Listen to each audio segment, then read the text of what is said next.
মাত্র ৩১ সেকেন্ডে গোল। ম্যাচ শুরুর আগেই ইতিহাসের পাতায় নিজের নাম লিখিয়ে ফেললেন চেলসির Brazilian forward Joao Pedro. Premier লিগের মৌসুমের উদ্বোধনী ম্যাচে ফুলহ্যামের বিপক্ষে মাত্র ৩১ সেকেন্ডেই গোল করে নতুন রেকর্ড গড়েছেন তিনি। ক্রাভেন কটেজে ম্যাচের শুরুতেই মাঝমাঠ থেকে দুর্দান্ত এক থ্রু বল বাড়ান কোল পালমার। সেই বল নিয়েই দ্রুত ফুলহ্যামের বক্সে ঢুকে পড়েন জোয়াও পেদ্রো। সামনে তখন গোলরক্ষক বেন্ট লেনো, কিন্তু ঠান্ডা মাথায় লেনোর ওপর দিয়ে বল তুলে দেন জোয়াও পেদ্রো, আর বল জড়িয়ে যায় সরাসরি জালে। গোল। ম্যাচের মাত্র ৩১ সেকেন্ডেই এগিয়ে যায় চেলসি। পরিসংখ্যান ভিত্তিক প্রতিষ্ঠান অপটার তথ্য অনুযায়ী প্রিমিয়ার লিগের কোনো মৌসুমের উদ্বোধনী রাউন্ডে এটাই এখন পর্যন্ত দ্রুততম গোল। অর্থাৎ শুধু চলতি মৌসুমের প্রথম গোল নয়, প্রিমিয়ার লিগের ইতিহাসে উদ্বোধনী রাউন্ডের দ্রুততম গোলের রেকর্ডও এখন জোয়াও পেদ্রোর দখলে।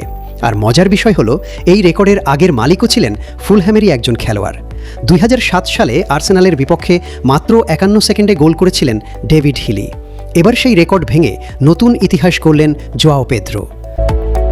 কোল পালমারের নিখুঁত পাস আর জোয়াও পেদ্রোর দুর্দান্ত ফিনিশিং ম্যাচের শুরুতেই লিখে দিল নতুন এক ইতিহাস।